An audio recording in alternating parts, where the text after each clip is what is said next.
Seorang pria mereka bernama Adidava. Mereka ke kapal kontanier. Di dalam kapal mereka menemukan pintu dibuka lagi. Mereka menemukan pintu dibuka lagi, teman-teman.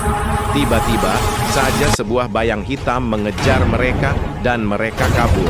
Kata motivasi. Kadang Maha Kuasa menolongmu di saat kondisi kamu sedang terkena musibah.